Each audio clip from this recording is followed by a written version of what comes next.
Hi, I'm Mark McClure, and welcome to another segment of the Ruthless Entrepreneur Show, a show dedicated to business owners, salespeople, and entrepreneurs who are sick and tired of blaming the economy and use it as an excuse for their lack of sales and depleting income. But more than that, folks, they are ready to do something about it. On today's show, we're going to talk about one of the two most important ingredients to closing any deal, folks, and that's rapport. The other ingredient is emotion. Well, on today's show, we have Mike Miller, a man that has not only competed in the trenches of the U.S. military, but the trenches of entrepreneurial America. And folks, he's going to come on here today and talk about what it takes to create rapport. Find the hot buttons of your prospect so you can put together presentations that get results, folks. So you can take rapport, emotion, bring them together, and close the sale. When we come back, Mike Miller, and you do not want to miss this. Back in 2 minutes.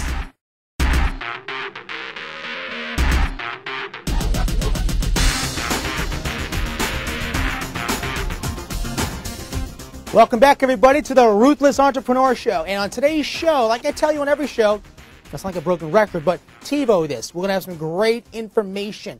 And with us today, we have Mike Miller. Mike, great to have you here today. Thanks. It's great to be here, Mark. Mike is the author of Selling at Combat Speed. You got to check it out. As a former military guy, I know where he's coming from. Great book. Amazon, BarnesandNoble.com. Yes. Fantastic. Mike,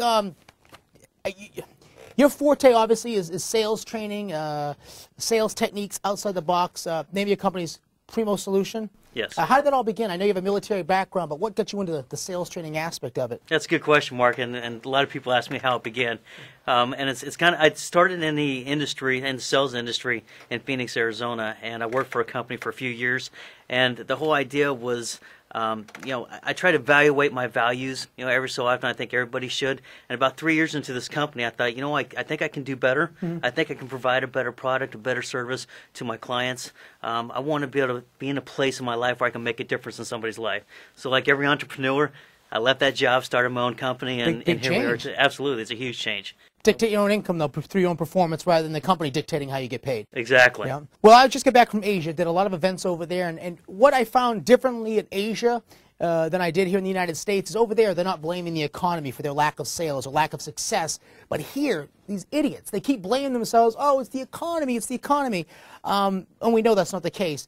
From your experience, what are you finding to be the main barriers to sales success for most entrepreneurs? What's holding them back? Mark, I'm with you. I'm so tired of hearing that same old excuse about the economy because the economy should not dictate our closing ratios. As salespeople, what we need to do is we need to get out of our way from each other. Right now, we're stepping on our own feet. And the reason why is because we've adopted a script as a sales process. And so many times we use that script, and salespeople are asking questions. And without really even listening, they're going back and they're thinking about, what am I going to ask next? Right, exactly. Instead of saying, hey, let me just ask you a question, really listening to what you're saying, and then build my next question based on that. So it's all about transforming a process from a scripted process into your own unique selling process. Instead of blaming the economy for your lack of sales, it's pretty much the process that they're using. Exactly. Okay. And take a little bit of blame for yourself. Exactly. Yeah. Accountability. We hear a great movie, Glengarry, Glen Ross, always be closing, ABC, always be closing. And, I've closed deals from 10,000 to 100 million, and that's not the case. It's not always be closing. I found the biggest ingredient to getting a sale closed was rapport. And, pretty much the foundation for the show today is on rapport building. So give me your thoughts on that. Do you subscribe to the ABC theory, or are you more on building the rapport and building a relationship first? Hey, you've heard the phrase that copy is for closers? Yeah. I say copy is for rapport builders. I believe that rapport building is the most critical key in the sales process. And you'll hear a lot of different arguments from different sales trainers, but for me it's about building that relationship, to getting people to open up and be honest and trust and bridge that gap between the prospect and the salesperson. Right. As soon as they open up and they become honest, the objections are going to be easier to overcome. The close is going to be the next logical step in the process.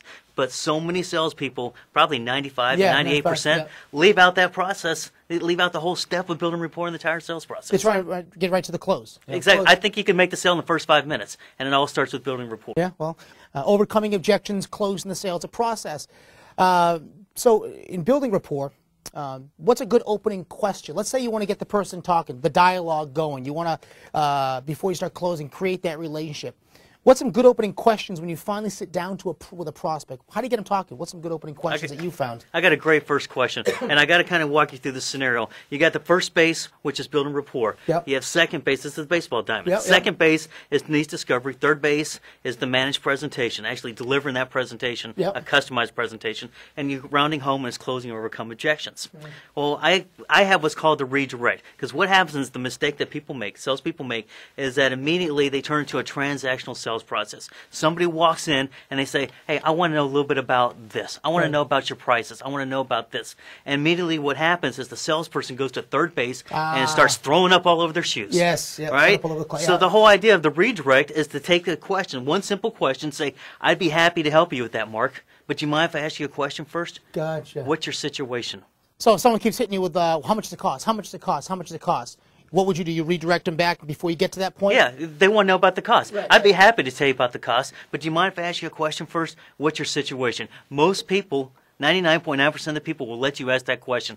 And as soon as you do, you ask an open-ended question that gets them to open up and start talking. So feeding you the information first and then build around that, then take the basis one step at a time. Exactly. Yeah. Because I'm going to take that information as a salesperson and I'm taking notes, and I'm going to go back to my notes and review them while they're talking. Right. And I'm going to ask specific questions about the things that they've said. And mold your presentation on everything they told you. That's where my questions are going to come Right, from. exactly. It's no longer a script. Right. So, okay, so you and I are on the same page. Instead of going there with just some script, some canned presentation, find out who that prospect is, different likes, different needs, different dislikes, and mold it around that specific personality, sell to that specific personality. Exactly. We both have talked about Yes, personalities, exactly. and you have to sell those different personality types. We're going to take a quick commercial break. When we come back, and you're a big proponent of this as well. I cannot stand people. You go to any bookstore, you see books on selling, overcoming objections, closing the sale, written by people that have never done it. So we come back. I want to dive into that a little bit with you, and then we'll come back with some more great information on selling with Mike Miller.